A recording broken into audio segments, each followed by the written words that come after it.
Hello and welcome to a very special beer review as it's Christmas Day and it's raining hard outside and looks like the place is going to flood.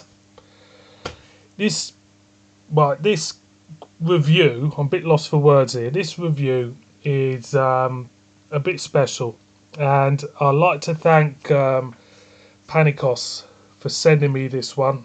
Thank you, Panikos, mate. Really appreciate it. And it's a beer which some people claim is the best beer in the world. Now, whenever there's a claim like saying this is the best beer in the world, that's a big thing to say. I know for a fact that I could never say that about a beer because I think everybody's different and everybody's got different tastes and whatever. It for me the best beer in the world would be the best beer I've tasted, as opposed to going out and saying it's the best beer in the world. But I think it could be one of the rarest beers in the world because it's quite hard to get. From the point of view is that you can't just drive up to the monastery to pick one up. Apparently, you've got to make an appointment to go to the monastery and pick one up. So, as you might guess, it's a Belgian beer, and the best tasting beer I've had so far, which has beaten everything hands down, is this one, the Trappist Westvleteren. Now that is my favourite beer, Belgian beer. I've heard claims about Triple Carmelite being the best in the world, but I don't think really it's a claim that anybody could say about anything. That's my opinion. So, this beer, where do I start describing this one? Well, I've done a bit of research on this one, and I'll give you a clue what it is. It's a 10.2% ABV beer. It was introduced in 1940, and it was sold without labels since 1945. I'm not too sure on the reason why they don't sell them without labels, but I do know that when you buy it straight from the monastery, it's in a wonderful wooden crate with Westvleteren written on the side of the crate.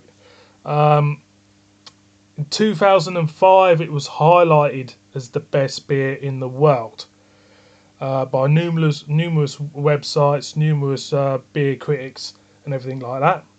And the brewer brews 3 beers, and it is their blonde, which has got a green cap. That's at 5.8%, and that was introduced in 1999. They do an 8, which is 8%, which is a blue cap, and they only sell to individual buyers at the brewery. It's to try and keep, I think, the resale of them down. Obviously, the demand is so high for this beer. I think they're trying to keep control of it. They're trying to keep, keep the demand there. I think. Obviously, I'm not too sure. It uses Westmalle yeast. You'll be able to see with the bottle in a minute that it's a Westmalle. It's a bottle what Westmalle uses, and St Bernardus were brewing their beers for a period. Actually, I think it must be something to do with demand or production reasons from 1946 to 1992. So that tells me that the monastery Westvleteren must have kind of coped with the demand for the beer. So I've gabbled on long enough. So boys and girls, let me introduce to you to what they say is the best beer in the world, and most probably one of the rarest beers in the world, the Westvleteren 12. There you go, boys and girls. Lovely jubbly. 10.2% ABV. I can't say there's the front, there's the back, because I wouldn't have a clue. But as you can see there, even by the light, there's a heck of a load of yeast in there. Heck of a load. Now I've stored this for quite some time. I would say it's been here for about 6 months. Correct me if I'm wrong, Panikos, mate. I can't remember when you sent me this, But we're going to crack her open now and see what she's going to bring us.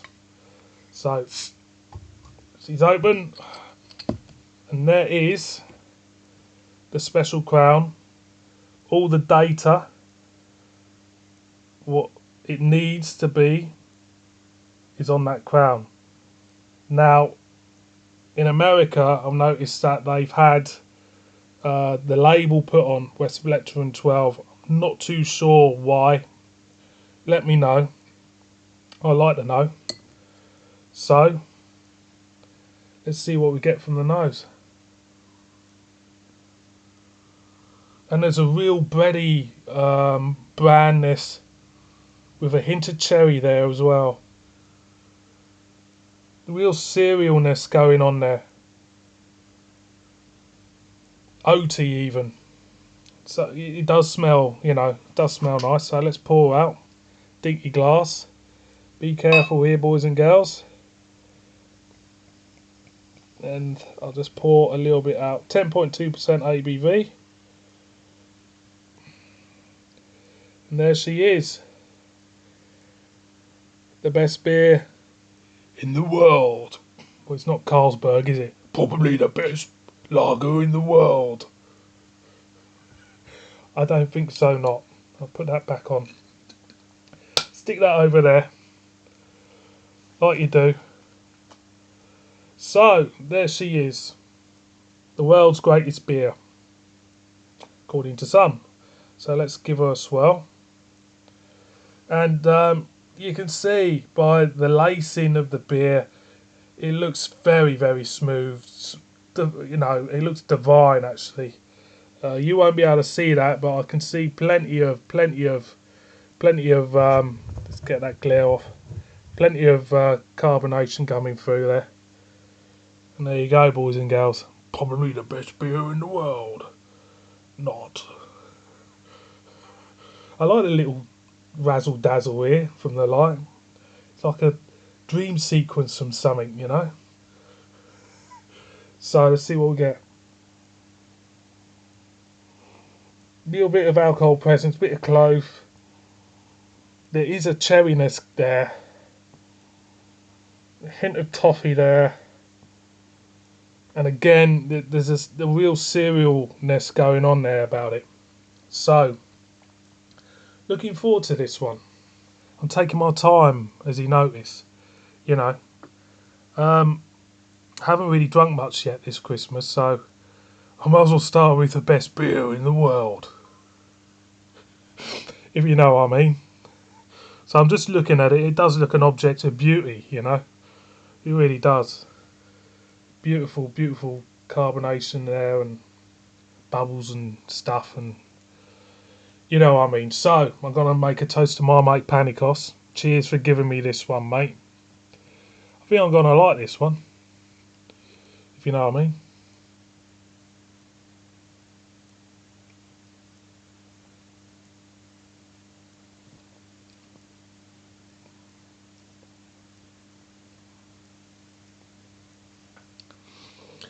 You're getting like a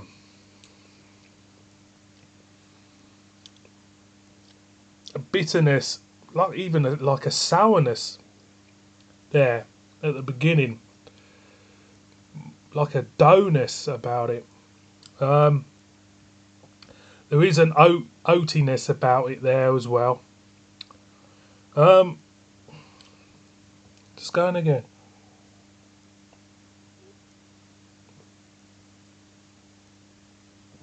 First off, it's not as sweet as, say, it's not as sweet as the Rochefort.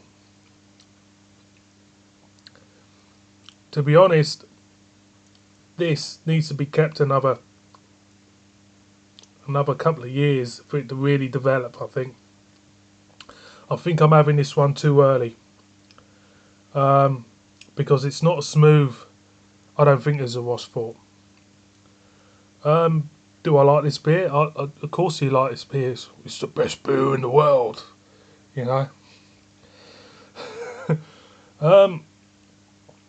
Do I think it's the best beer in the world? Well, I'm going to go in.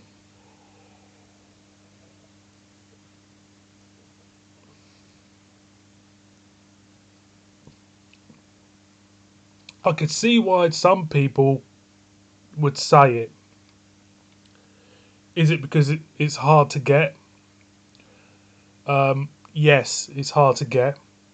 Um, only a select, I went to my local beer shop in York, asked the guy there, "Have you got the Westie 12?" And he looked at me as if I was from another planet. Well, people do that anyway, but he had a good reason.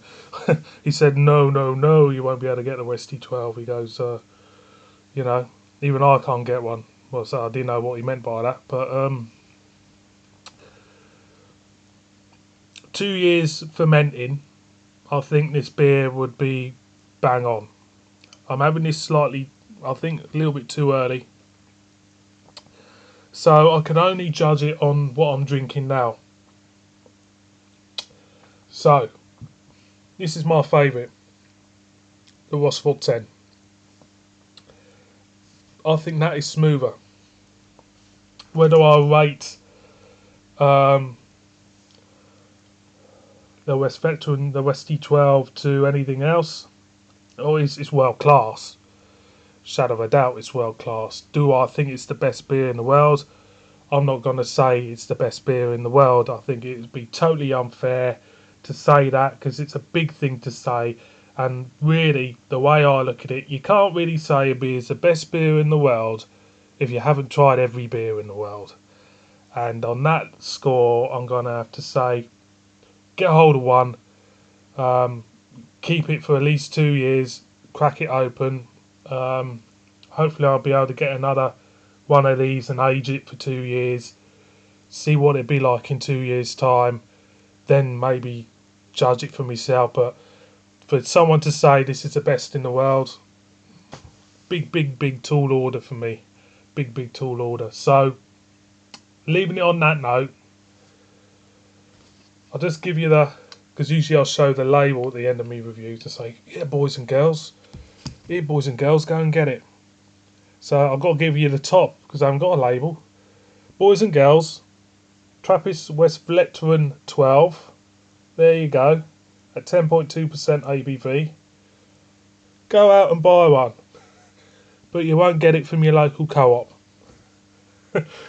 And on that note, please subscribe, murder me in the comments, and I'll see you again on my next one. So cheers.